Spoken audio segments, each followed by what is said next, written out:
share my screen and we will get started. Okay, so yes, we are here on February 12th with our marketing session out of our Project ACT, which is Achieving Capacity Together, our nonprofit strategy series. So most of you already have seen this, but a few people may not be familiar with the Community Foundation here. We are one of around 700 community foundations throughout the country, and Community for Us, that pretty much mirrors our school district.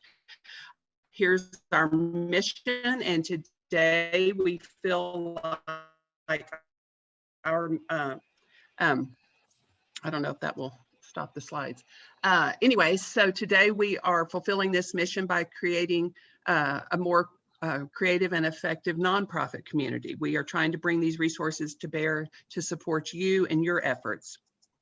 So along with supporting nonprofits, we also have these other initiatives that we're working on currently, and you can read more about these on our website. And so while we're here today, of course, 2020 was quite the year for all of us. And we know that most of you have experienced some, if not all, of these impacts on your mission. And we heard you. We know that this has been a difficult year, and it's a time to course correct and rethink your strategies. So we want to help with that. So we heard your feedback through the grant application questions, where we ask for your feedback on what your most difficult challenges are, what workshop topics will be useful for you, that sort of thing. And then of course, all the one-on-one conversations that we've had through this year and other meetings. So we took all of that. We engaged Suzanne Smith from Social Impact Architects to help us frame up this series in response to those issues that you raised. And so that's why we came up with this 5-part series. So at the end of this, you will be able to create a 2021 action plan. It's something tangible to take away from this. And we will be sharing a template for that soon. So with that, I am so happy today to introduce our presenter, Aimee Sheahan, for our marketing session. As you can see from this little bio here, this woman never sleeps. She has done so much. She has been in your shoes. When she was working directly with nonprofits, it was mostly small agencies. She was the marketing director, probably wore a lot of different hats, but that was her job. And so she understands your trials with that. She understands how fun it can be. I think she's going to bring a lot to this conversation today and be such a good resource for you. And she also, along with all this work, you can see in some of these bullet points, she also serves on boards.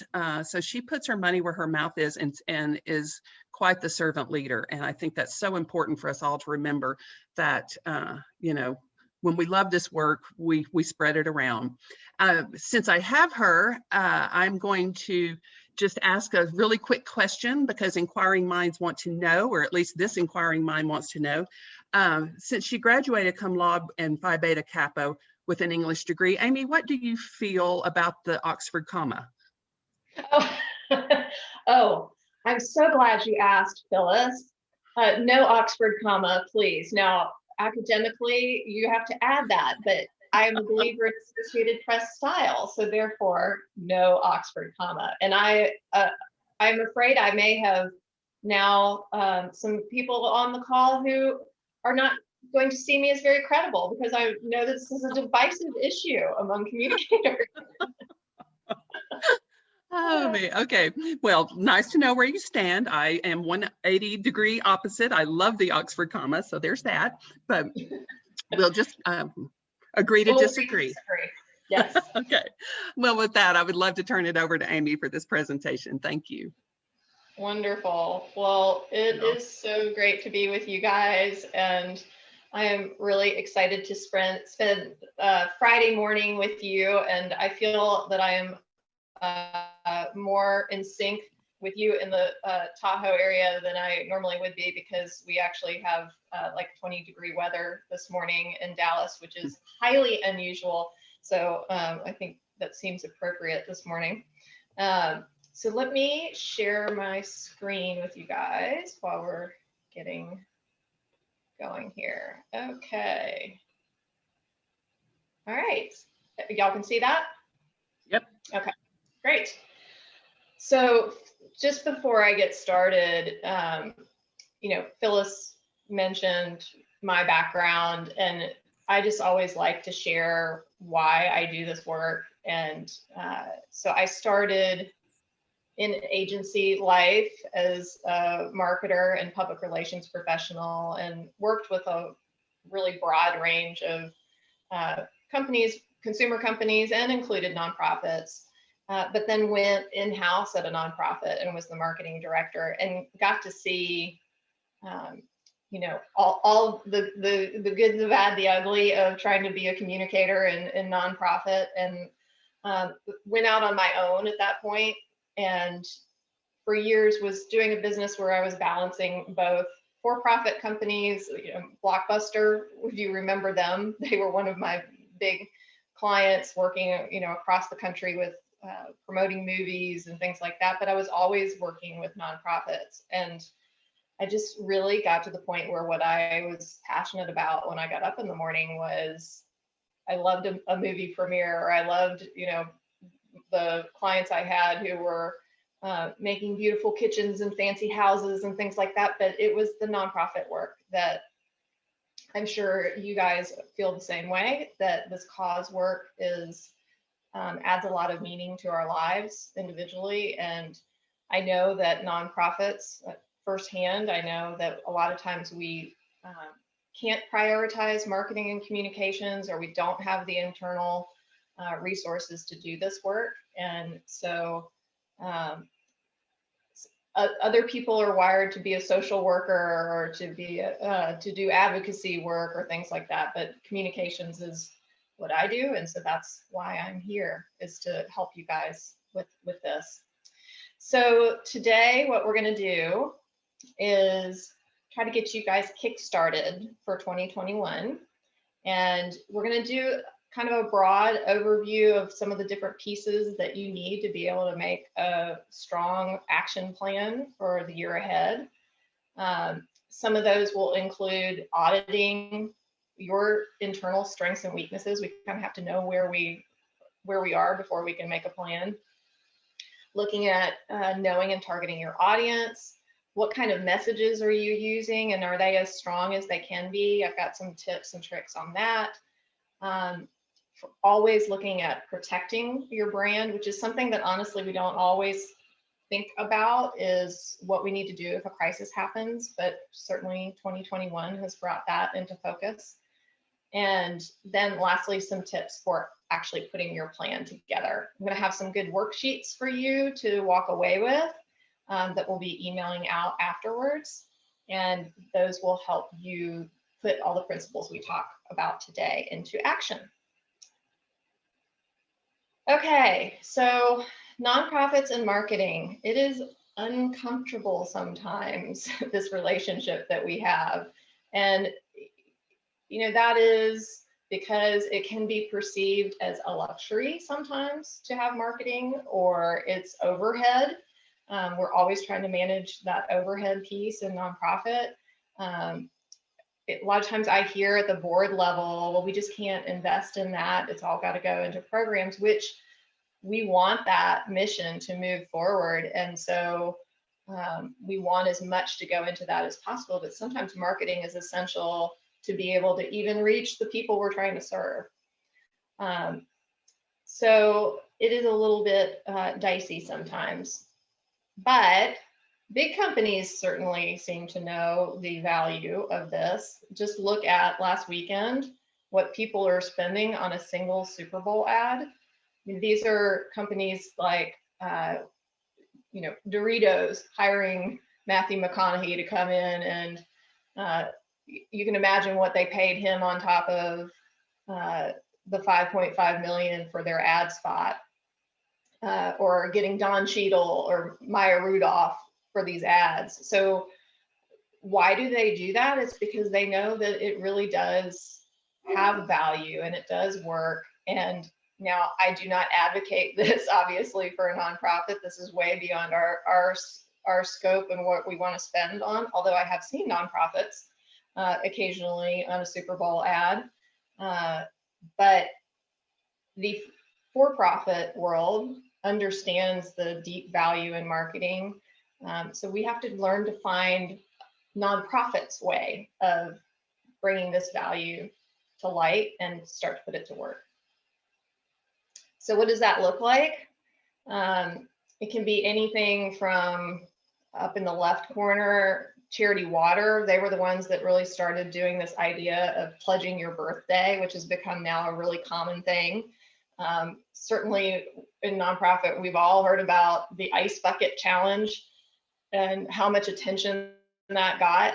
And now that concept of viral campaigns has spread virally and is happening in all kinds of corners. Oxfam down in the right corner, you may have seen, they do a wonderful catalog where you can purchase a goat for a family somewhere and make it into a gift. All these are examples of nonprofits that have put marketing to work. Those are some big organizations, but down in the left corner, you'll see this is actually a client of ours who we worked with them on a social media campaign with the local United Way and activated restaurants here in the local area to advocate for them. And in the end, here they are winning 1 week's contest challenge. Ultimately, they earned over $50,000 in prize money. So marketing really can have some big benefit for your organization. And then this year happened.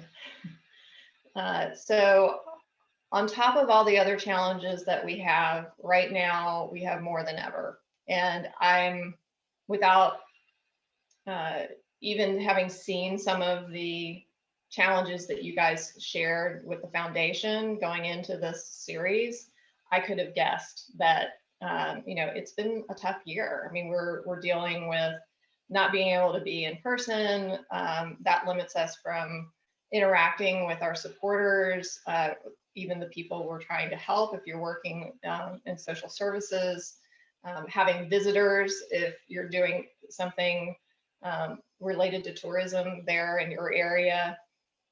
So it's a doubly hard time to be communicating with people, and yet that much more essential.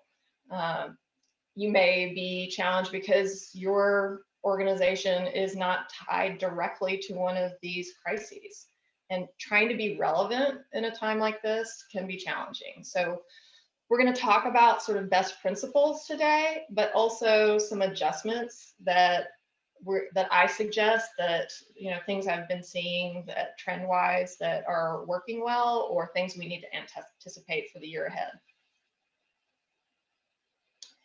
Okay, so I would love to take this moment in the chat to hear from you guys. Would you share in the chat what are some of the biggest marketing communications challenges that you are experiencing right now? This could be anything related to communicating with your supporters or getting buy-in. Anybody got anything they want to add? Don't be shy, guys. Has everyone had their coffee? Okay. Finding the time to post on social. Yep. And email. Measuring whether digital communications have been received. Interesting. Okay. Cohesive messaging. Yeah, I see a lot about overwhelm here, that this is very typical of what I see, especially in small nonprofits. It's just hard sometimes to make time to do this. Promoting businesses if there's a stay-at-home order, staying relevant, great. So we're going to talk about actually a lot of these things today that you've brought up. So let's go ahead and dive in. All right. If I can get my slides to move forward. All right, so this is a small case study that I wanted to share with you. of an organization that I've been involved in. This was actually a client originally, and now I'm on their board. They do work. They're an American nonprofit that does work in Haiti with a health clinic that works outside of Port-au-Prince and up in the mountains. So I want you to see this because I want you to understand that anybody can do marketing well. This organization has 3 employees.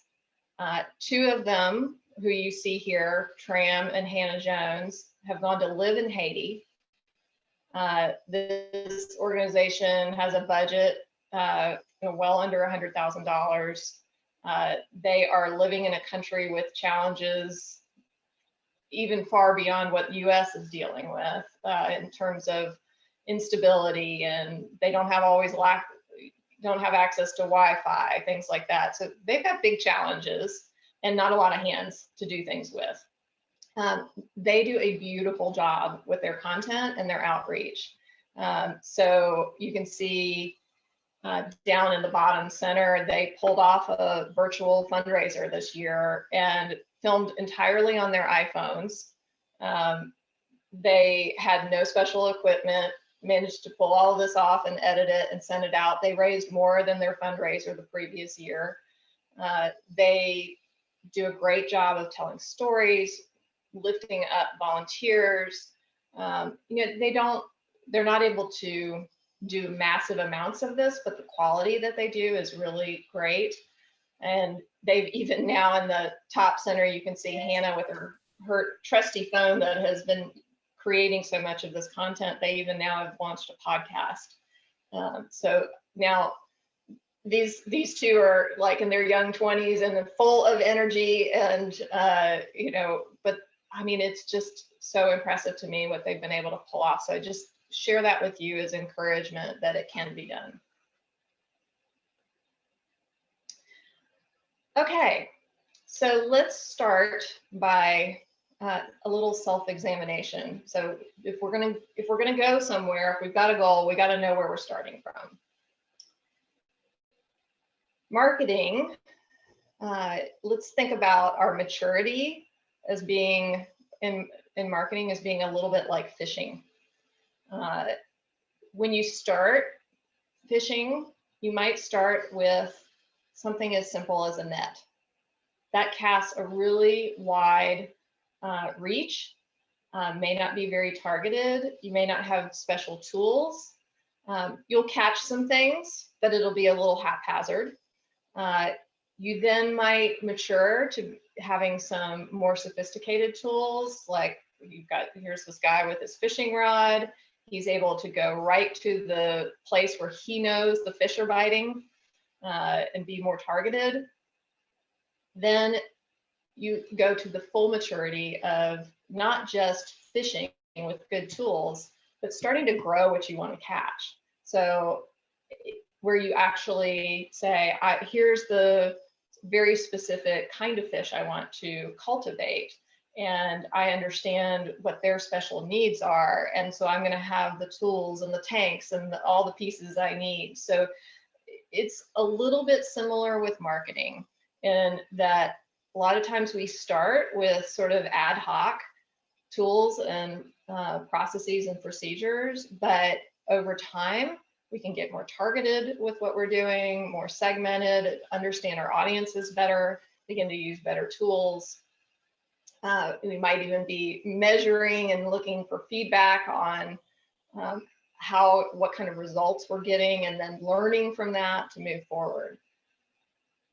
So I want to take a minute and look at some key areas in marketing and have you guys be thinking about where you stand on these with these levels of ad hoc, operational, and integrated.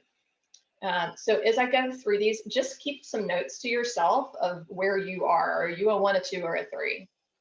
So from a planning standpoint, a lot of us live in this sporadic area in marketing. Frankly, a lot of times we do even better planning in other areas of our organizations, but marketing sometimes just doesn't get as prioritized.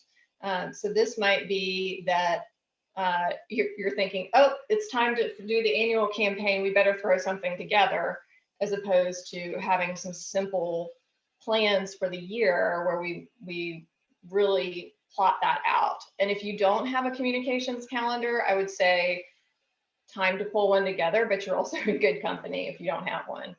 As you get more sophisticated, you're going to start to have a specific plan that actually ties to your strategic plan. So marketing is going to be discussed in the boardroom as well as in the development office. Identity-wise, we start out with sometimes not necessarily a lot of definition around this. We might have a logo, but we're not being consistent about what colors or fonts we're using, things like that. As we get more sophisticated, we'll get more consistent. And even in our messages, we're going to be clear about have centralized in our organizations. These are the messages we want to put out, and we're going to start to equip our fundraisers with those. And as you get more sophisticated, even begin to customize those messages to your audiences and make sure that our staffs and our boards are actually having training on a regular basis on how to use these and feel comfortable with them. So in essence, we're all singing off the same song sheet. Stakeholder data. This one can be tough, particularly because there's a lot of times technology and expensive tools involved. You know, the smallest of organizations may start out with something as simple as we have a list of our supporters in a spreadsheet, and that's a place to start. Then we start to move to actually having a sophisticated CRM tool and starting to really learn how to leverage that. You know, I do see a lot of organizations have a CRM tool, but maybe aren't maximizing it entirely. So you want to start to dig into that and start to make segmented lists of who your different audiences are, what programs are they interested in, or you know, volunteers versus a major donor. And then as you become more sophisticated, you'll start to dig in more into those audiences and understand their specific behaviors and needs, and even maybe start testing your campaigns to see what resonates before you send a full distribution out to people. Content and experiences. This might start with being very organization centric and saying, well, our organization has accomplished this wonderful thing. And then as you start to become more sophisticated, you realize you need to be more donor centric and put the focus on the supporters and how they are actually the ones powering your mission. You'll start to integrate storytelling. Content will start to be aligned with those different stakeholders. Measurement is an area that all of us have to work on a lot of times, making sure that we're actually taking the time to look at how successful or not successful our different efforts are. So we might initially not be very clear even on what our goals are with marketing, and over time, even getting short-term goals on a specific campaign or for the year, is there something we really want to see the needle moved on? Ultimately, what we hope is that you are looking at what your strategic plan for the organization is, where are you trying to head, and how can marketing specifically assist in those goals, and what specific measurements do we want to see moving? Also measuring return on investment. It's a good way to see, especially with donors or visitors, things like that. Is the money and time we're putting into this worth it? And then finally, just even in terms of the structure of your organization and how you're integrating marketing and communications into your team. So most commonly, I see that marketing and communications is owned in the fundraising department and development, which is a great place to start.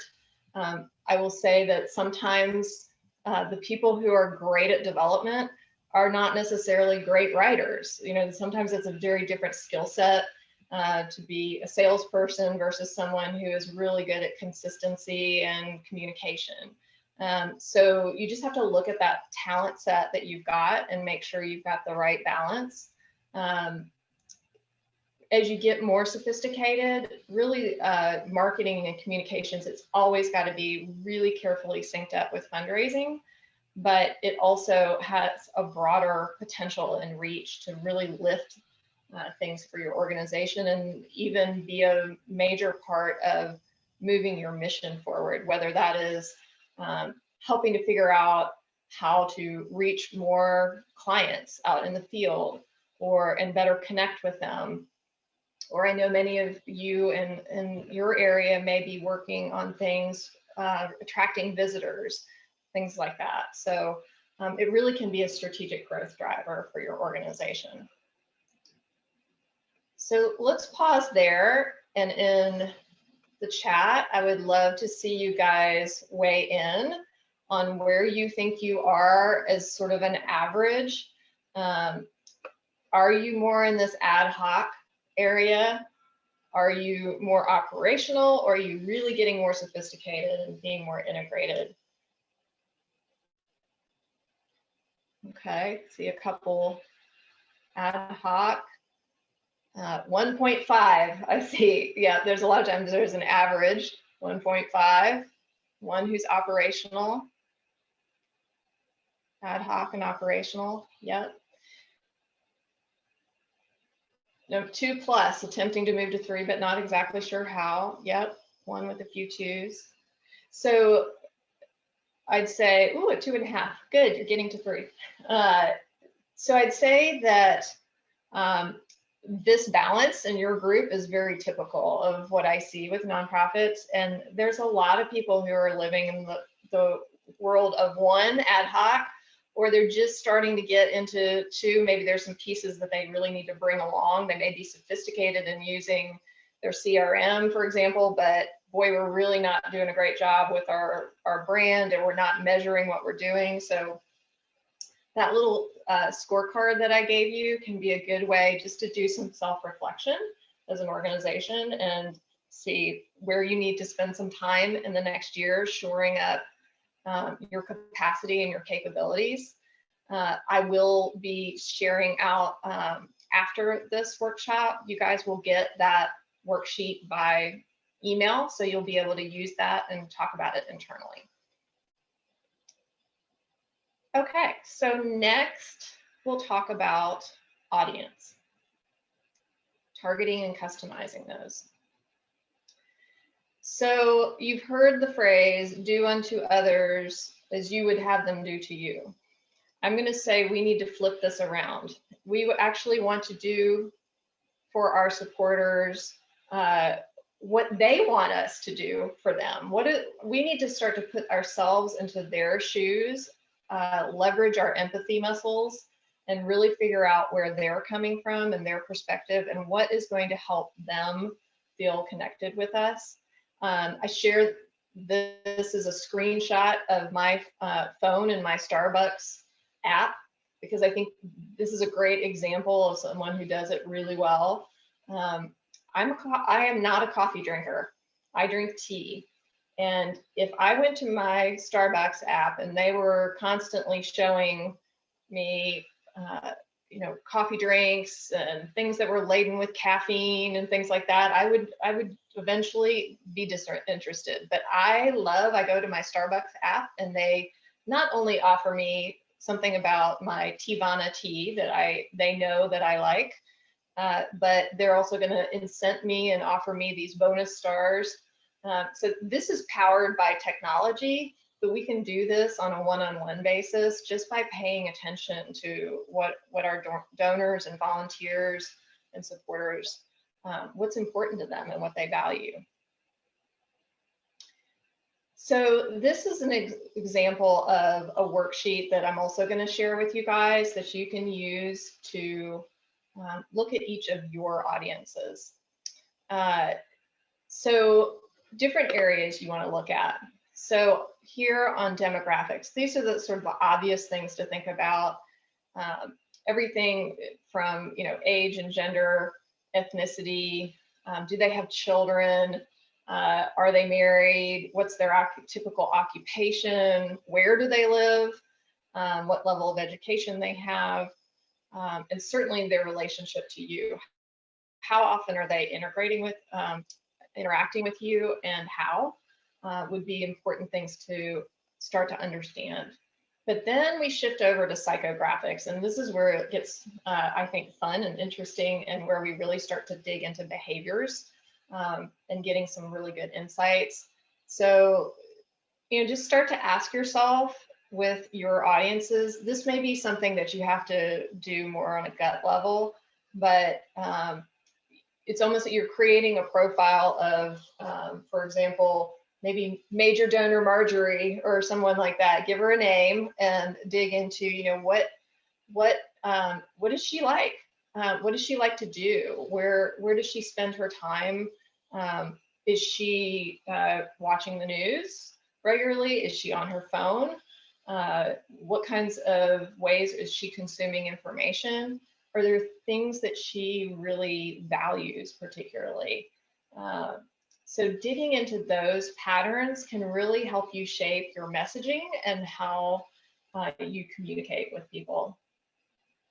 Also think about barriers that your audiences may have to overcome. I'll give you an example.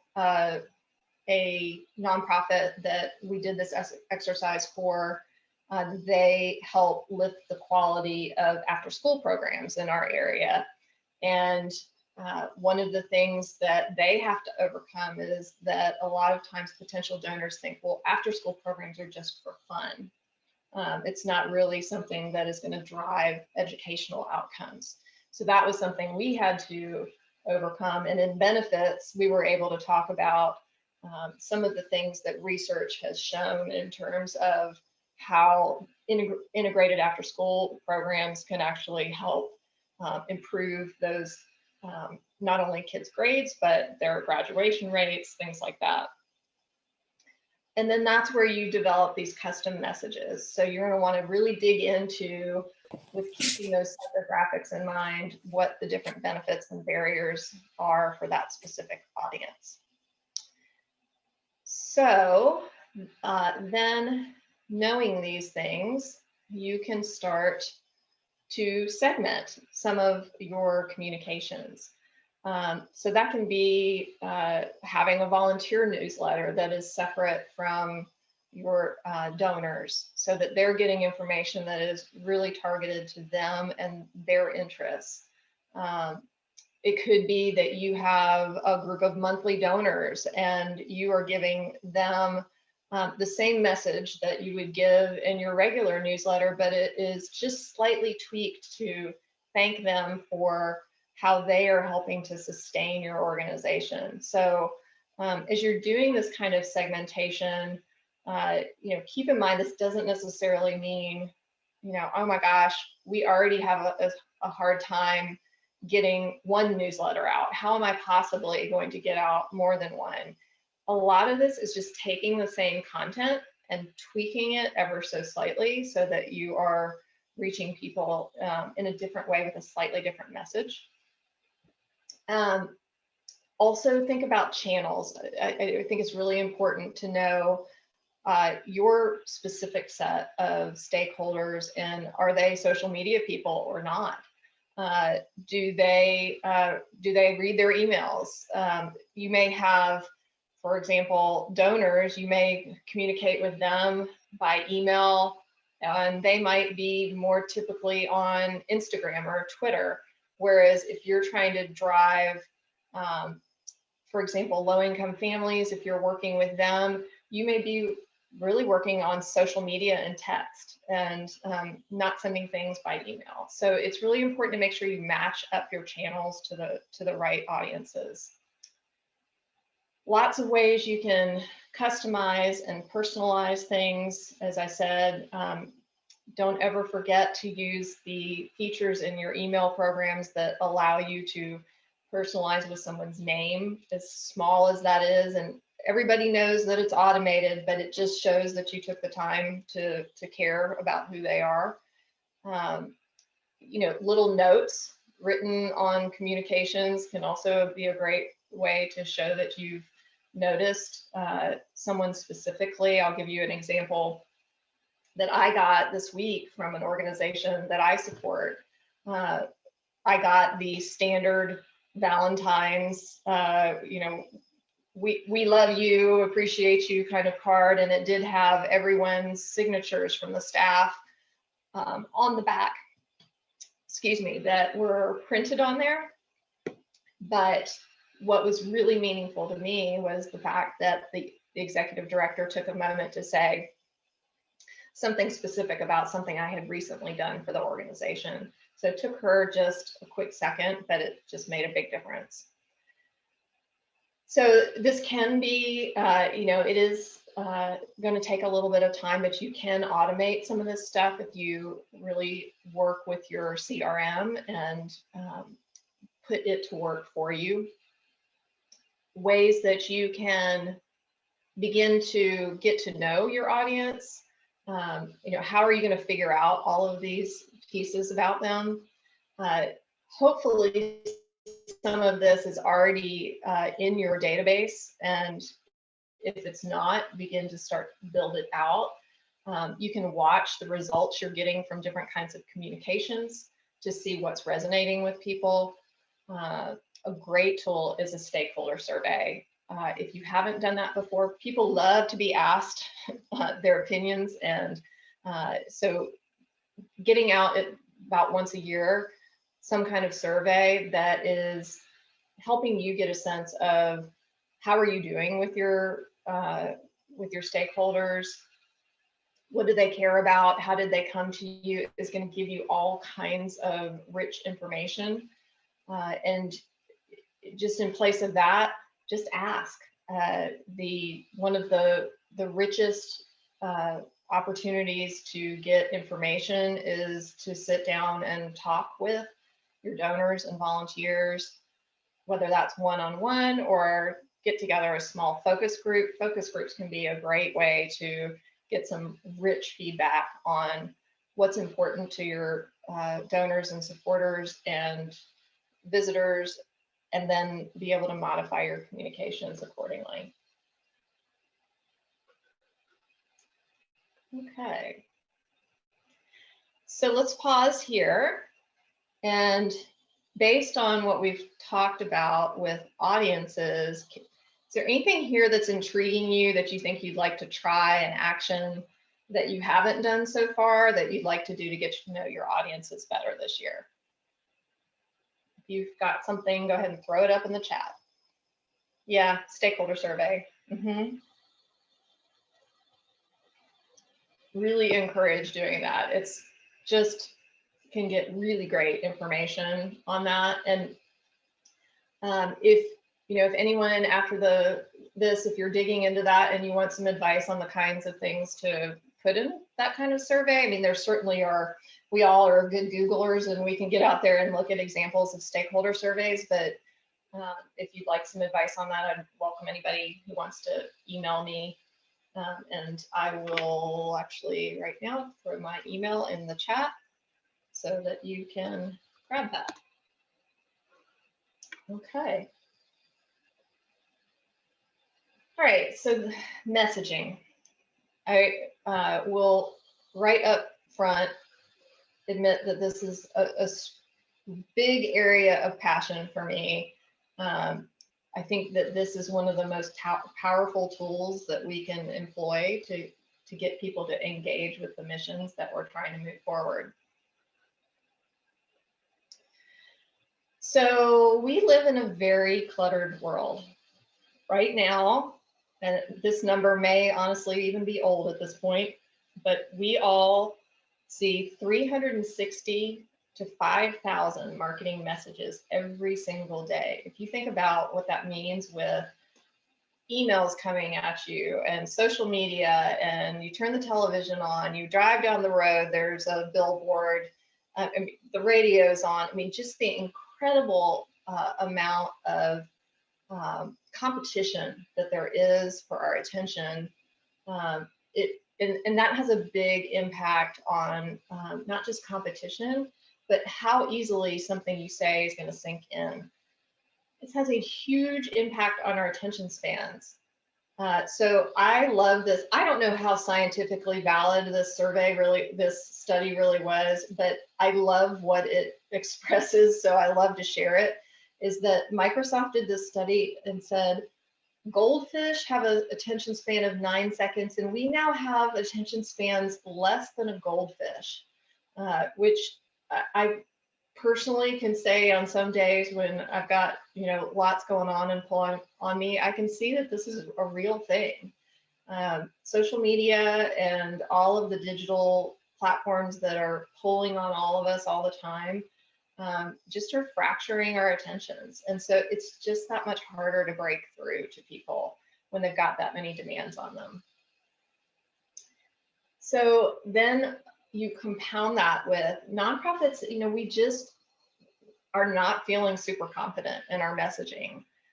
This is one of those things, it does take time to be thoughtful about, to take the time to really put together messaging that is powerful and is then spread across our organizations to actually train our people up and get them to use it, to make sure that our board members actually, there's what they think they know about our organization, and then there's taking the time to make sure that they really understand what's going on, and then are using the same messages we're using when we take them out to help us fundraise or to do a site visit, things like that. So one of the key ways that we can start to shift this is to always talk about why. Why do we do the things we do? What is our mission, and what is really fueling the work that we're doing? Some of you may be familiar with Simon Sinek's TED Talk.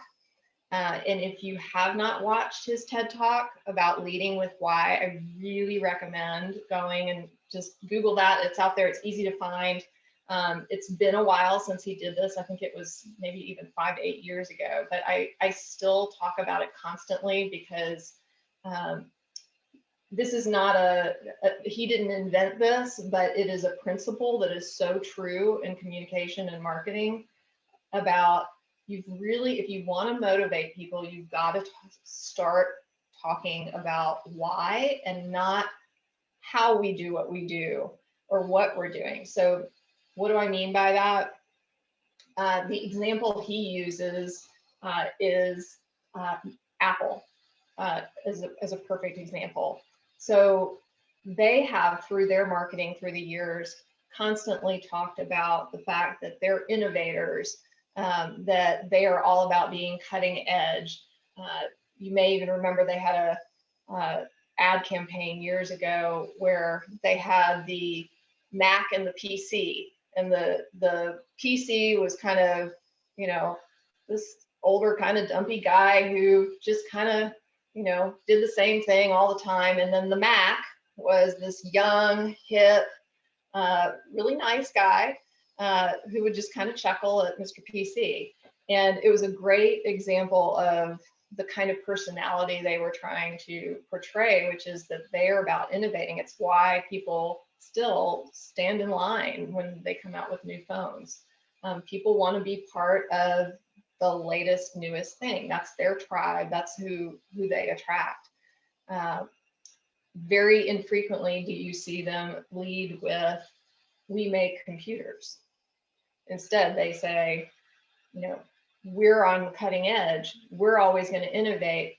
And by the way, we make computers. It's a very different message.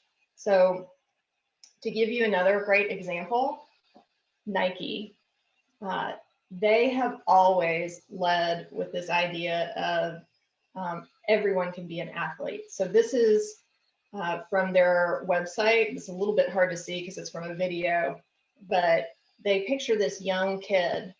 And it says, "Our mission is to bring inspiration and innovation to every athlete in the world." And in little type down at the bottom, it says, "If you have a body, you're an athlete."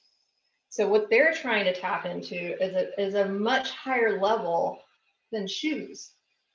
It is about people who want to be athletes in some sense, no matter who they are, and what their chosen activity is. So that's their why. We can do this at the nonprofit level as well. Charity Water does this really well. They talk about helping to bring clean and safe water to every person on the planet. They go on to say clean water means education, income, dignity, and health.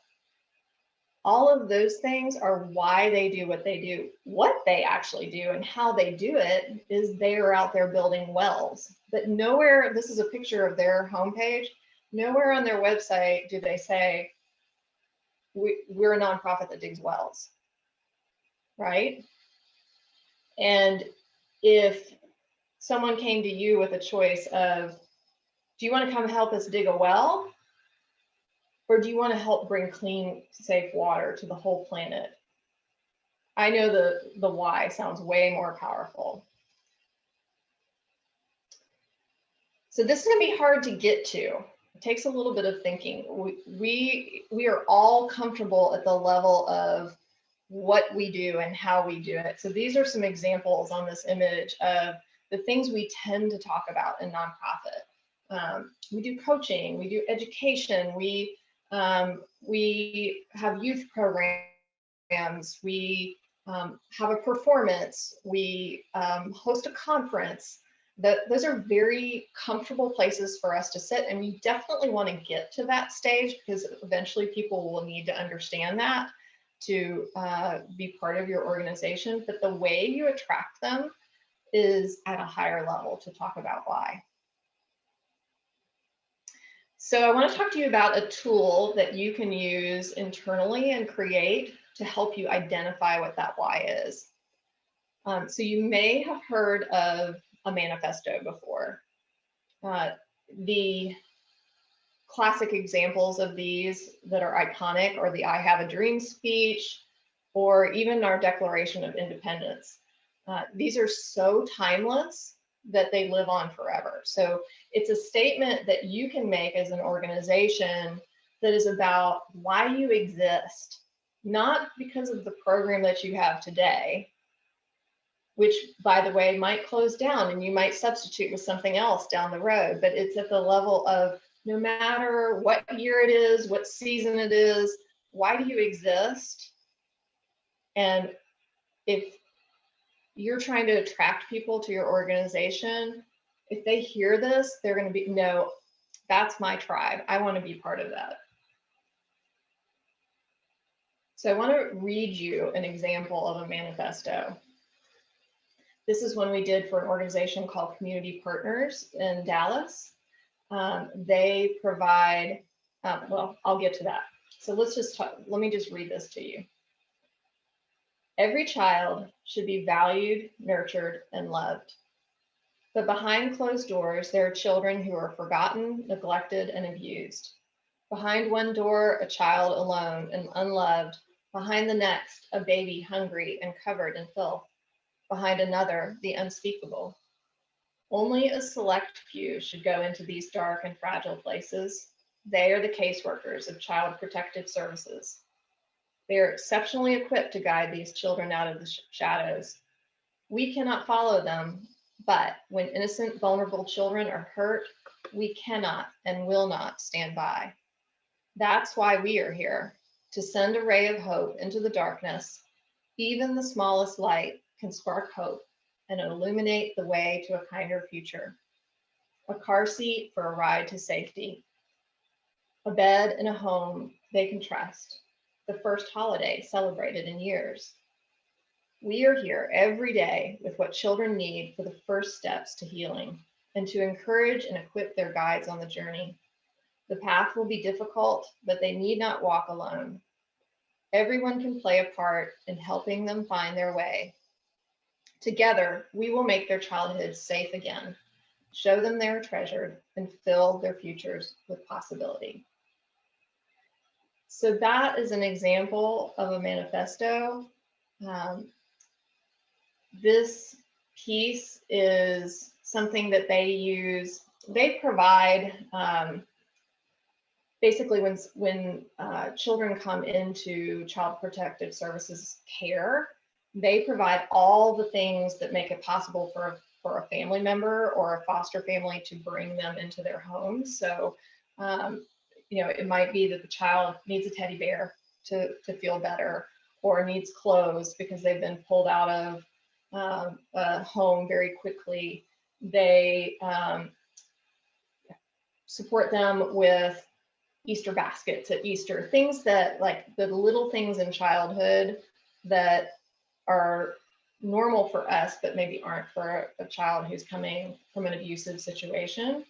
So there's a lot of things in their world, but what we did was create this manifesto so they could get to the root of why they're actually doing this work. They use this as a training tool for their boards. They use aspects of this language on their website. So yours doesn't have to be this long, but getting to this kind of, you know, why are we doing this in the first place can be really helpful. And here I'll just I'm showing you, you know, community partners. These are all the what and the how of what they do: birthday gifts, caseworker appreciation, Easter baskets, things like that. But ultimately it got down to the reason that they're doing this is, this was the new tagline we developed for them, that healing for abused children starts here. Way more powerful than, you know, a bed or an Easter basket. So this is one of the tools I'm going to share with you guys. And I think it's a great exercise to go through to start to make your own manifesto. You can do something bigger and poetic like the other one we had, but it's just as simple as getting these thoughts down for yourself. Start with, what do you believe in? You believe that all children should have a safe home. You believe that our Earth deserves to be protected. We believe in the Tahoe area and its potential. I mean, there are just so many different things. You're looking for the biggest, broadest belief that your potential audience can hook into. What is that golden theme that is going to run through all of your work that the most people can believe in? But we all exist because there's usually something bumping up against that belief, right? So what is the change that's needed? Why are you needing to be there? The reality is something. And then because of that challenge or that change that is needing, you exist. And every day, what are you bringing every single day? And what is the result of that? So that's just a little example. I mean, if you go back to this piece that we did for them, that was the structure that we used. You know, every child should be valued, nurtured, and loved. That was the belief. But children are being abused. We will not stand by. So that's why we exist, is every day to bring the first steps to healing so that children can grow up safe.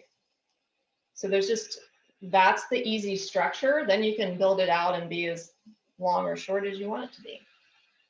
So I hope that that will be a good tool for you. It's a great exercise to do with your boards, with your staff, just to really dig into that. And it gets everybody inspired. Again, like Simon Sinek said, start with why.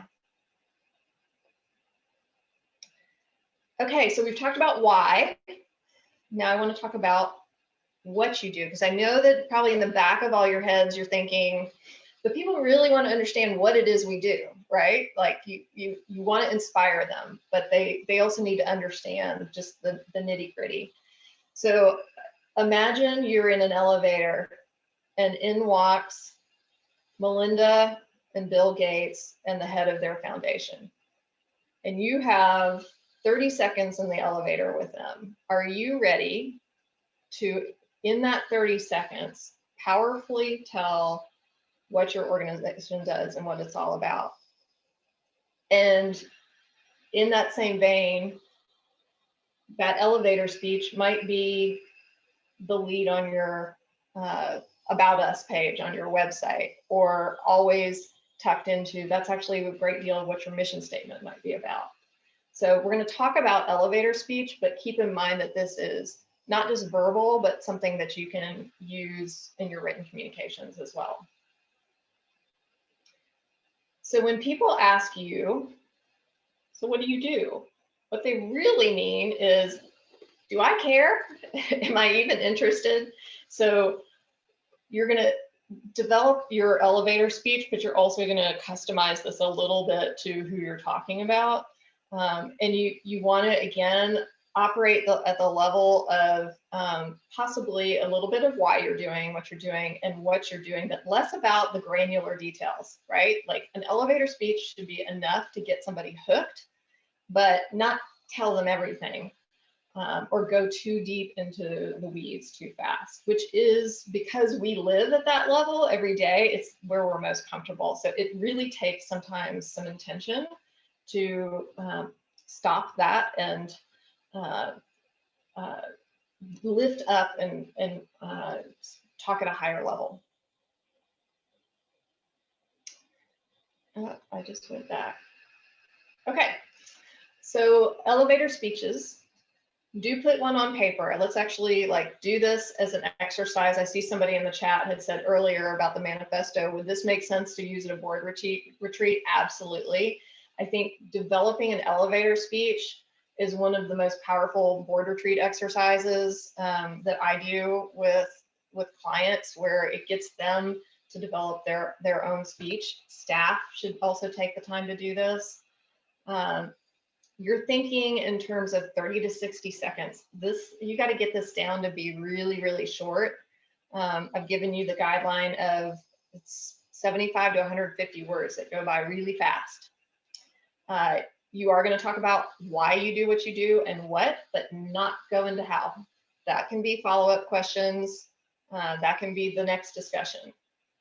You do want to make it personal if you can. So a lot of times I like to suggest for board members, for example, have them talk about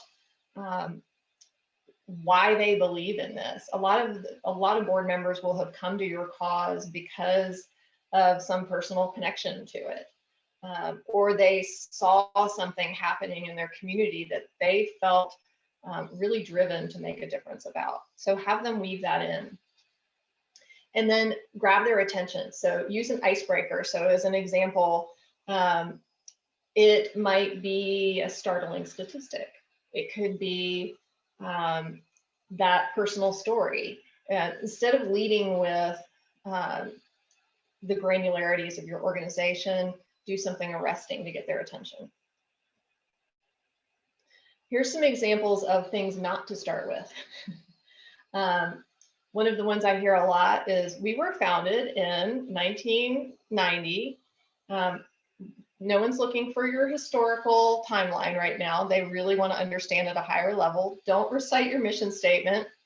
And again, don't get into how yet. You don't want to necessarily say, we have these 5 programs. Lift it up. So talk about why, who you're helping and where, and what you're trying to accomplish in terms of impact.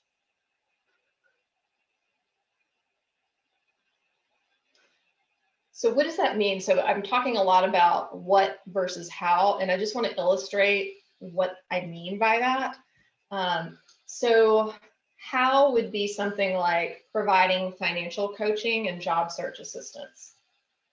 What you do is give single mothers the tools for themselves and their children to get out of poverty. Instead of teaching music to children in after-school programs, talk about the impact that you help inner city children discover talents and learn life skills through music. Or this is actually a real one of someone we've worked with. Instead of providing equestrian therapy lessons to people with disabilities, you help people with disabilities to move beyond their boundaries through the healing power of the horse. So hopefully you can see the difference there. It's just much more powerful. Instead of talking about, I like to call them, those are the widgets of our programs. Instead, we talk about what those programs make possible. What is their impact? Okay, so with all of that, those are all brand message things that are going to live forever, but we are in unusual times. And so I've had a lot of people ask me, how do I adjust my message right now? Because things are just a little bit different. I absolutely recommend that if you have relevance to the current crisis, that you share that. I'm also confident that there are probably a lot of you in this group that, because there are lots of nonprofits that don't have a direct link to treating COVID or addressing a financial crisis. But I would say if you dig deep enough, the crisis that we've been in is so broad and so universal. There is no organization that hasn't been impacted by or has some role to play. I mean, your role may be that you have an opportunity to provide people something uplifting or a respite from what's been going on. You may be able to connect people. You may be experiencing difficulties as an organization as a result of the crisis. And I think being transparent about that, you know, it's healthy to acknowledge that you're having challenges. And when people connect with you at a why level, that like we talked about, if they believe in your why, acknowledging some of those transparently, some of those challenges, they want to be part of the solution. And I think that's what I would really encourage, is not to be reticent even to ask people for money right now. Keep asking, because everybody right now knows we're in a difficult time, and people want to be part of the solution. So that said, we don't want to dwell on this too much, so you've got to keep this all in balance. Stay positive about what you're doing to address those challenges, and do talk about your strengths. So making sure that you keep all of that in balance. Be empathetic and show compassion, because people that are supporting you may be going through tough times themselves. And I think let's say that out loud when appropriate. And then finally, just because we're in a crisis doesn't mean you throw the baby out with the bathwater. Stay true to the things that you know are resonating with your audiences. Like, let's stick to who we are as an organization and be true to our brands. So you have a unique value that you have always brought, and keep communicating that. So make sure you're really doubling down on that value. Okay, so let's do a little check-in after this. Where do you guys struggle with your messaging right now the most? If you throw anything you want to share up in the chat that we could talk about. I'm seeing one comment from Kate earlier. It says, at the Land Trust, we made the case that we were about health and wellness because of our ability to get folks outside and on the land safely. That's perfect. For the first time ever, we got funding from the hospital. That's awesome. So that's a great example of keeping yourself relevant in challenging times. I think that anything to do with the outdoors right now is going to be incredibly relevant for all of us. So good for you, Kate. That's awesome. See, Chase has got communicating the importance of multi-year long-term projects. Yep. Yes, keeping donors engaged in those, that definitely is a challenge sometimes when you're trying to keep people engaged over this big, long arc of something. And I think, you know, one of the things there, Chase, is just even coming up with what that storyline is over time. If you can make that project, almost think of it as a series you're watching on TV. Like, think about how you keep people engaged, entertainers keep people engaged, or a writer keeps people engaged with a book from chapter to chapter. So Think about that big, long story arc for your organization. Okay. Unless anybody has anything else, we'll move to the next section. Okay, so we have had an unusual year, and so I think this is a really relevant thing to talk about right now, is protecting your brand and being ready for crises. And a crisis, when I say a crisis, this could be all kinds of different forms. This could be having to close a program. It could be, honestly, your CEO leaves. It could be someone is hurt on your property. I mean, it could be so many different things. But we all have to have ways to not only operationally deal with a crisis, but think about how we're communicating about it and how we're protecting our brands. I like to use the analogy of, think of your brand as like a celebrity. Every good celebrity needs a publicist, someone who is promoting them, but they also need a bodyguard. We've got to protect them and keep them safe at all times. And that's everything from making sure we're being consistent about something as small as how we use our logo to as significant and sometimes complex as having a crisis communications plan. So let's say you have a crisis. Let's talk about some of the best principles of what you should do. First of all, get out front. We all, when we get into crisis mode, it can be tempting to want to have everything just neat and tidy before we talk to people about it. But we want to get in front of any potential rumors. You want to own the message yourself. So getting something out, even as a holding statement, can be a good strategy, just to make sure that people are coming to us for information and not going to other people or starting to chit chat amongst each other. Get all the facts out, be as transparent as you possibly can. I mean, I think you guys have probably seen this when in the news, when you watch the news, when people start being reticent to share things, it just doesn't, even if the intentions are good, it doesn't, the perception is not that it is good. First impacted, first notified. So, and this is why I have this little ripple effect down here. So think about when you drop a pebble into the water, there's that ripple that goes out. When you think about the order of how you communicate about a crisis happening or a big change happening, always start with the people who are going to be hit by the ripple first. And almost always, those people first are going to be your staff. So making sure that internally you've shared when something is going on, and then move a little further out. So it may be major donors first or major funders. People who are really advocates for you might not always be funders. It might be a partner, but it's who's going to be most impacted by what's going on and needs to know.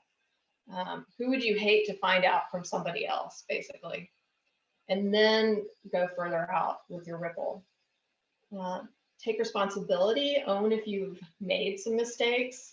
We all know that we teach our children to say, I'm sorry, so we need to do this as organizations. Keep it simple. You want to be clear and concise about what's going on, because if you aren't, if people can't understand your communications clearly, there's room that they're going to misinterpret. And then just being responsive. So get that first communication out, but then in the process of dealing with a crisis, make sure you have someone who is focused on, what messages are in the general email box and in your voicemail, who's going to respond to them quickly. If media call, you need to be ready for that and be ready to respond.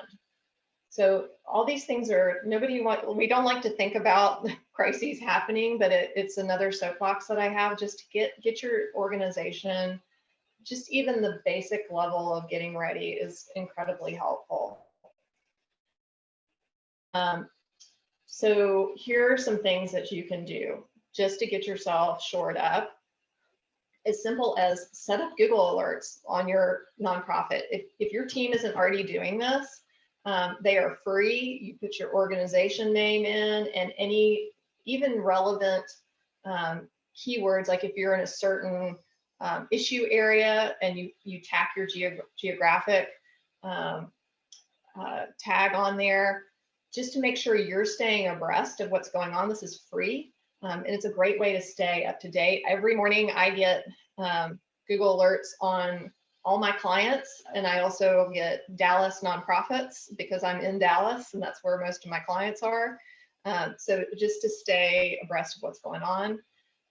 You want to watch what's being said about you on obviously social media, making sure that we are all at different levels of social media activity. And if you're not doing a lot, you may not have someone really focused on monitoring comments, but just make sure that you've got that. Every now and then, please do a Google search on your organization, see what's being said out there. So proactively and in a procedural way, creating someone has a responsibility for monitoring this, even at the most simple levels. Being ready for media calls. So let's hope that they call for good reasons, but if they call for other reasons, for comment, you can get yourself in a lot of trouble if you don't have some basic procedures in place. And I'll give you an example. There was an organization that I worked with that the CEO was out of the office for the day, and the media called to get a comment from the CEO about something that was going on with the local school district. And it got, because the CEO wasn't there, referred to a programs person, and her not knowing any better, picked up the phone and talked to this reporter and told her exactly what she thought. And it was not really what the nonprofit would have preferred to be out there. And it was big in a story. So put in place some basic procedures for your team. Who's answering the phone on a regular basis? Who is getting the general inbox requests? Because those are where those media requests tend to come from. Make sure that then you've got a clear chain of command of who does that media request go to. And it can be a good idea to put a screener person in between the initial inquiry and who the actual spokesperson is, because it gives, for example, your CEO might like to have a few minutes to think about, oh, this reporter is calling about X topic. If you have someone who screens those, just takes the information of what kind of story are you working on, what's your deadline, that's great. I will make sure that Susie calls you back, and that you respond to those in a timely fashion will make a big difference. And then finally, crisis procedures. Who needs to be involved in those conversations? Just having a clear notification flow chart of if a crisis happens at a program level, let's say, making sure that your team at all levels knows how to elevate those. I mean, that's a great operational thing, but it's just as important from a communication standpoint to make sure that then you're thinking about if something goes wrong, who is going to be in charge of thinking about if something needs to be communicated and to who. Just also command post, that sounds sort of crazy, but if you really have something, a big crisis happen, it can be important to decide where are we going to meet and have this conversation. You might have an in-person one and a virtual one. You also would benefit from having already set up on your website, is there a box that can be popped up if you have a crisis and you have something that needs to be communicated? So some of these things are just putting the procedures in place ahead of time so that ultimately becomes almost like muscle memory. You've practiced it enough that when the crisis happens, we're not all running around with our heads cut off trying to figure out what to do, but we actually have already talked about and processed this. Just super important for protecting ourselves. Okay. So, final section I want to talk about is creating an action plan for yourself. So we've taken all these pieces about getting a sense of what your organization's strengths and weaknesses are. We've talked about audiences, your message, all of that. Now, how are you going to deploy that? So one of the ways you want to do this is to think about, you may have heard of this idea of the marketing funnel. So people come into our organizations at different places, and they have different kinds of relationships with us. So it starts up here at the top with someone who they know nothing about us. And this is where you're trying to get these folks to actually come into your organization. They begin to sample what you're all about. They might decide to become your friend, and then they really start to get committed and become investors. And the ultimate is when they become a champion for you, when they start advocating. And so you're wanting to try to move people along this funnel as you go to deepen that relationship. And as we all know, the principle that it's 20% of the people who actually create 80% of the impact. So you're trying to get really to those deep relationships up here, but people come and go. And so one of the things we tend to do as nonprofits, especially when we're short on resources and time, is we do naturally, and we should spend a lot of time with people here at the narrow end of the funnel. But we can't ignore trying to bring people in at the same time. And so you've got to start with, really looking at the journey that you are creating in your organization. So think about and evaluate, how does a donor come into us? Not just what is their experience like once they're there. We tend to do initially a good job of maybe communicating with the people that already know us, but trying to think about what is that experience like for them as we're trying to bring them in, and what activities are we doing to bring people in who know nothing about us. So this funnel will help you create that donor journey or volunteer journey to figure out how we move people along in the funnel so that they become champions for us.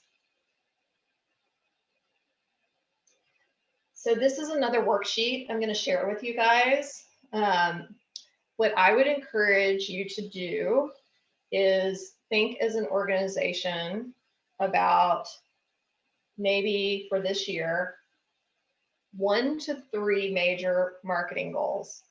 So you're going to start with, my guess is if you sit down and I just did this exercise actually yesterday with a client, and we talked about goals, and I think we started with 10 goals. And they were all worthy. They all were important in some level, but I know, especially right now, so many of us are strapped with resources, and there's just a lot of pressures, and we've got to try to prioritize. So I really encourage you, even if you keep some of those other goals articulated, that you really identify, if we cannot do anything else, get it down to 1 to 3. What is going to have the most impact for your organization? So articulate each goal, talk specifically about how are you going to know if you're successful. So this is the measurement piece, the SMART goal piece of making sure you know where you're trying to head. Talk about what your audience is for that goal. Go back to that worksheet that I'm going to share with you about your most important audiences, and create some specific messages for them. And then let's think about, to get that goal done and get that message out, what are some different channels we could use to create that, and talk about some specific activities. So this is a great, just simple, super simple action plan structure, so that you can start to get some movement going in that area.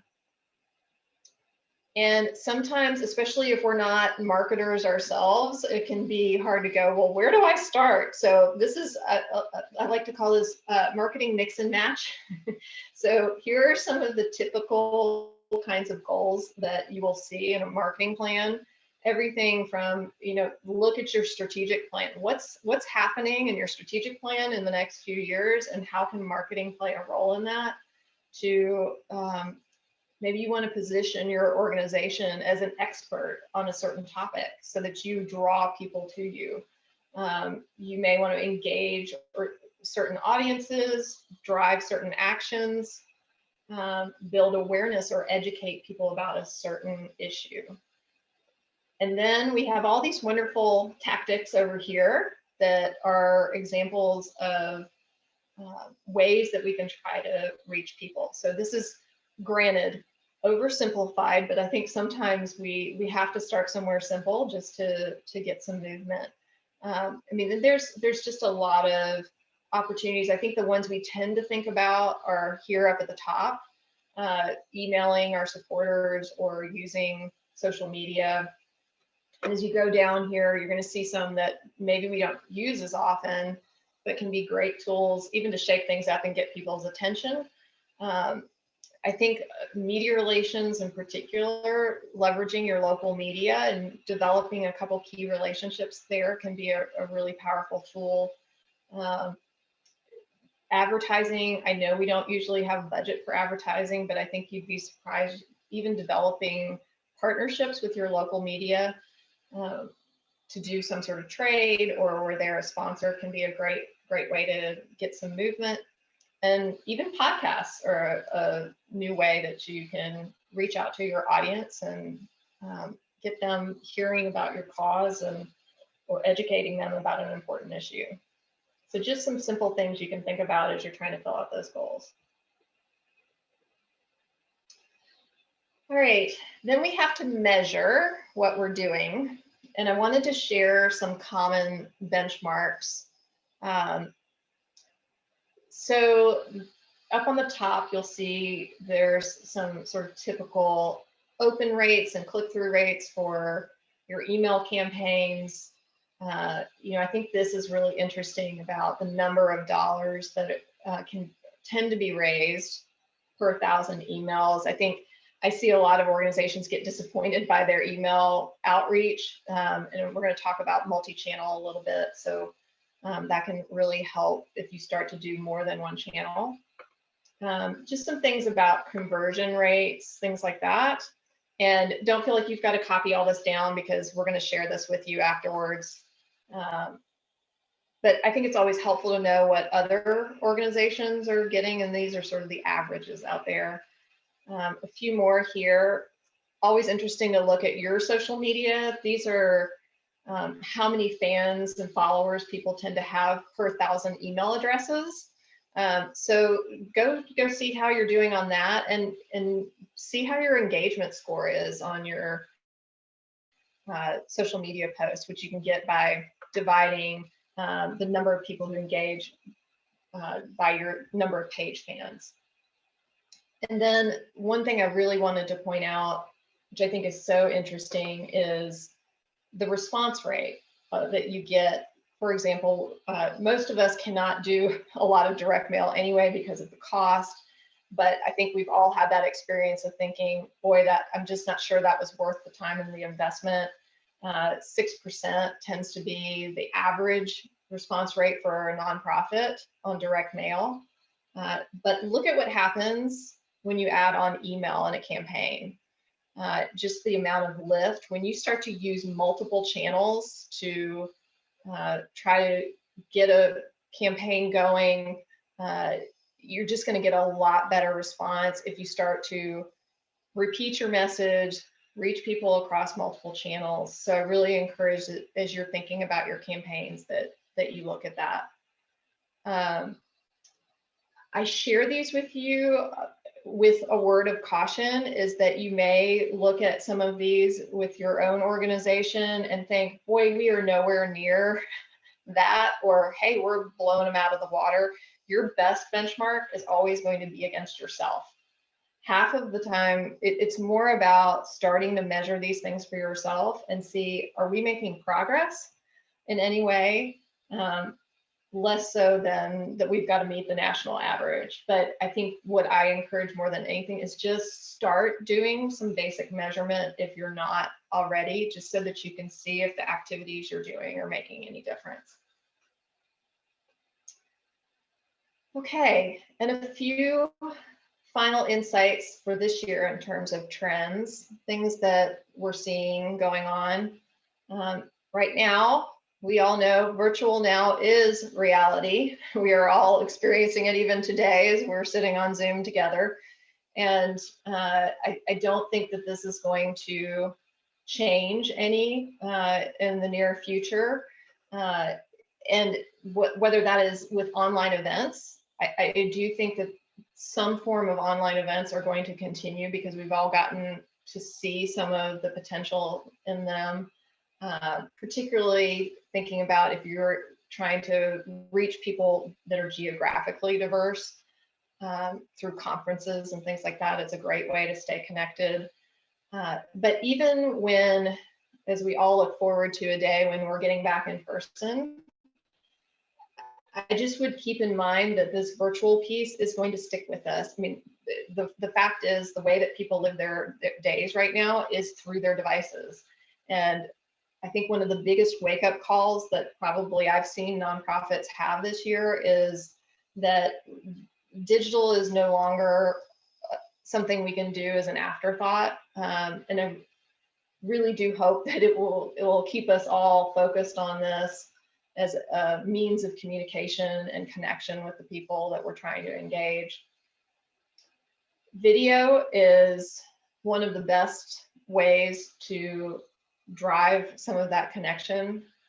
Right now, about 80% of content on social, they are expecting that about 80% of content this year will be video. So this does not mean you have to do things professionally. Just get out that phone and start putting some video together. Very simple stuff that just will lift you in people's feeds and get more attention. And you know, length wise, short, 30 seconds or less, it depends on your channel, but 30 seconds or less tends to get the best engagement unless you're getting into long form content. And then 3 minutes or more actually is what tends to lift you, particularly in Facebook, trying to have some longer content. And indeed, content is king. About 9 out of 10 organizations among nonprofits right now are actively using content to engage with their audiences. And I think the lesson in that is not just that we need to all be there doing content, but that it's got to be quality. Because go back to what we talked about with the goldfish and the amount of competition there is for our attentions. If we're going to connect with people in a crowded environment, we're going to have to find ways to stand out. Invest in your existing supporters. So, you know, right now it is harder to connect with people, new people, when we can't be in person. We can't be bringing them to our sites and letting them see what we do. And, you know, that 80-20 principle, we got to bring new people in, but continue to really focus and cultivate those people who are already bought into our missions, because they really are going to be the ones that help us most easily keep things powered. And to that point, we've all got to prioritize. So again, get down to what are those top 1 to 3 goals that you think can make a difference. Would be one of my biggest recommendations. We all in nonprofit tend to be a little strapped for time and resources, and so getting that clarity around priorities is really important. Okay. So I have actually wrapped up a little bit early, so we have a lot of time for questions, and I would love for you guys to throw any questions that you have into the chat.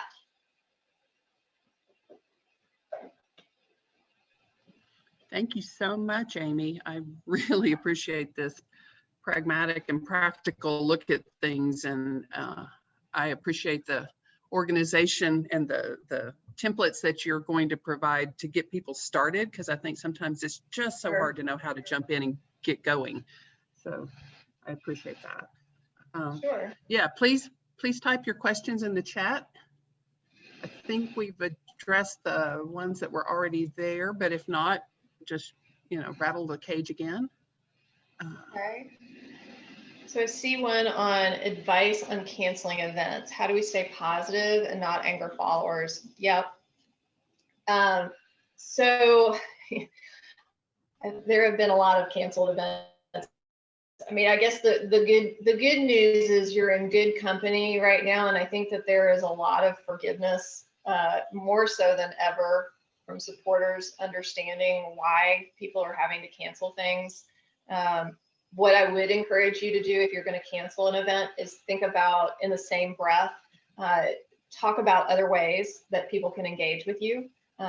There are undoubtedly ways beyond even a donation that people can engage. You can, something as simple as a Zoom gathering like this with a small group of people can be a great way to connect. Find ways, I've seen some really creative things in terms of virtual activities that people have done to keep people involved in an organization. So, for example, there's a nonprofit I do some work with who does tutoring after school for kids in reading, and they've had their volunteers doing online reading books and recording themselves reading books for the kids. So, I mean, I think there's a lot of things that if you do have to cancel an event, know you're probably going to get a lot of forgiveness, but do look for those alternatives so that you can try to feed people into some new things. Aimee, did you see the one asking for suggestions to get your board to agree that a marketing plan is needed? A frequent question. So, this is an interesting dynamic that happens, I think, with boards, because a lot of times people from boards are coming from businesses that are doing marketing themselves and investing in marketing, and yet they are seeing nonprofits as being some sort of different animal. And we are different, but as I said at the very beginning of this presentation, it is a powerful tool. So I think that what I suggest is, again, it's like the same message thing I was saying about get to why. It's the same when you're trying to convince your board. Look at your strategic plan and what are the major initiatives that you have going for the year, and try to do a scenario for them of, okay, if we do this effort without marketing, these are the challenges we're going to run into. If we have some support for marketing, this is how we can impact that result. I would also really encourage looking, I think one of the greatest things about Google is how we can go out there and look and see what other people are doing. And so look for some case studies that support what you're saying in terms of the potential impact. I think looking for an advocate within your board is another thing that I would really recommend. Is there somebody on your board who does have a marketing background or is an entrepreneur and understands this kind of potential, and get them to see that and help speak with you to the rest of your board about what you could be doing. Because I know marketing tends to get pushed down at the bottom of the list. I hope that helps address that. So Aimee, yeah, can you give us like a just thumbnail, like what percentage of your budget maybe you could start out with for a marketing budget, or a dollar amount for a small organization, what might make you know, that initial impact if you finally had some marketing dollars? You know, I wish that I could, Phyllis. I think it's so custom per organization. It's almost impossible to say, because the needs of like what a social service organization would need versus someone who's trying to do something in tourism, it's so very different. But you know, I will say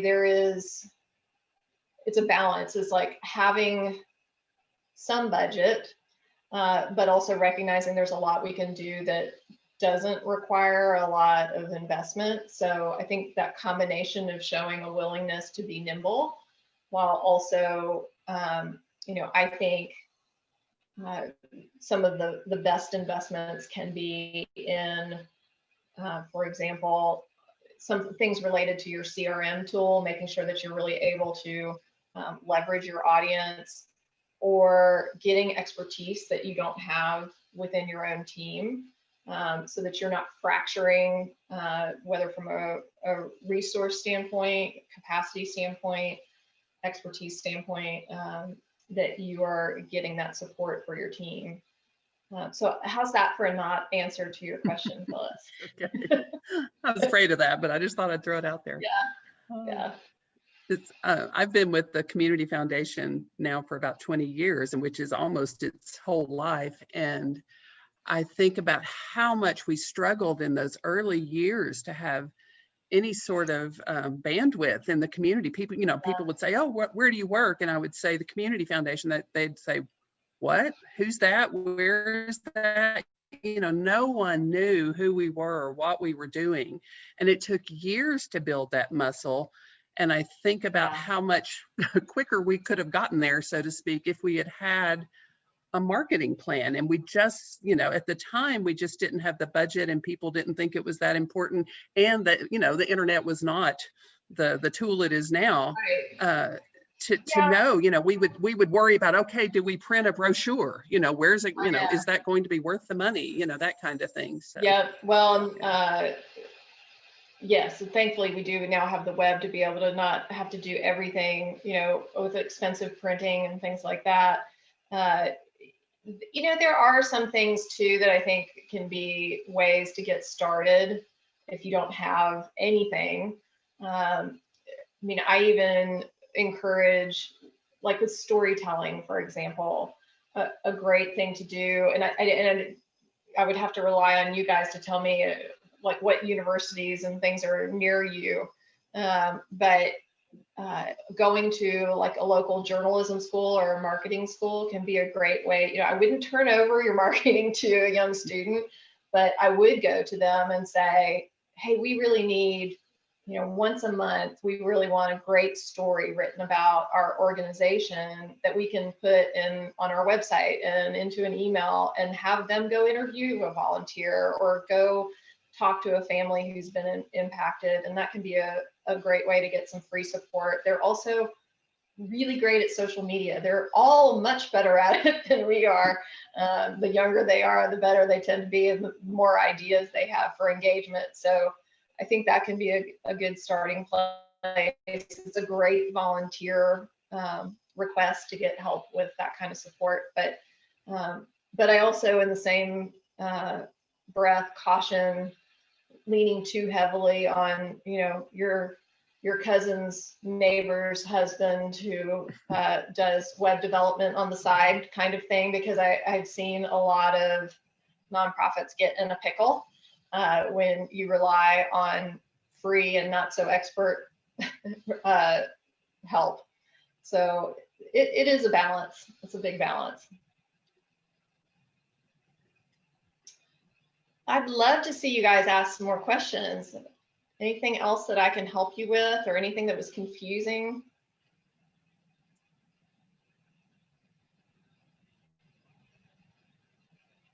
All right. I can't believe I now don't have more questions. It's a quiet group. Maybe you guys can tell us. I would love to know, based on what we talked about today, are there some new things you're going to try? I think that's I've seen that work well. What else? Get a new iPhone and start video. What was that? Say that again. To get a new iPhone and start filming doing videos. Filming. Yeah. All right. Yeah, I'm never going to forget the goldfish. That I know, right? That's almost embarrassing, but yeah. Well, I hope But that it's so this true. is. It is very true. Well, I hope that this is some stuff that you guys feel like you can go put to work with your organizations. And the beauty and curse of marketing, always more than you can do. I agree.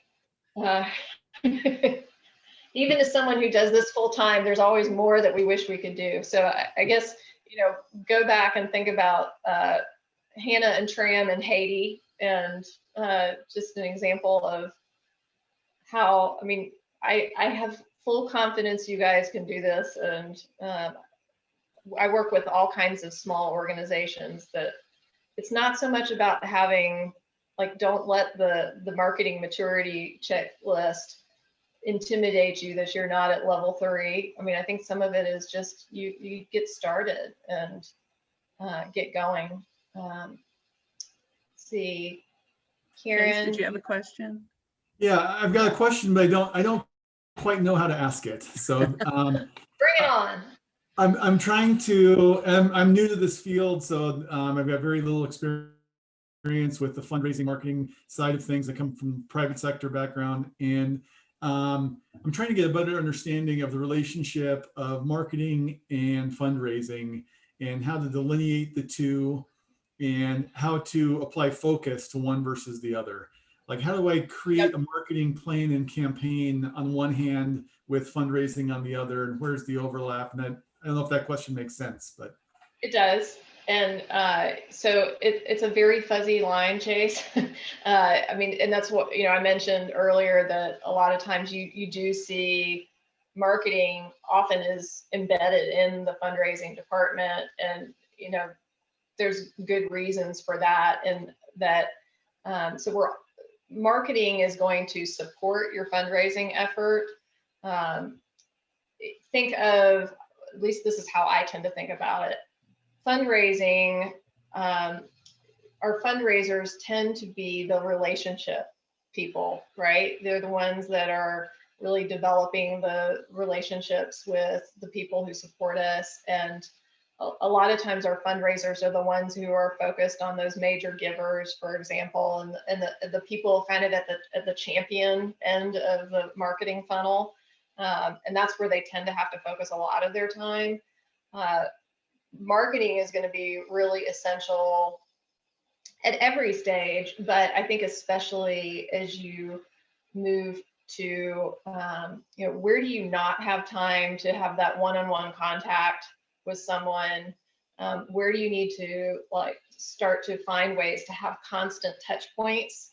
So, you can't pick up the phone and call every donor once a month or twice a month to talk to them about your organization. So leverage your marketing and your content to keep that steady stream of keeping people engaged all the time, so that they're getting multiple touch points. So they have seen you in person, but then they get a newsletter, and then they see a social post, and it's all part of helping to make them feel like they're engaged and part of your tribe.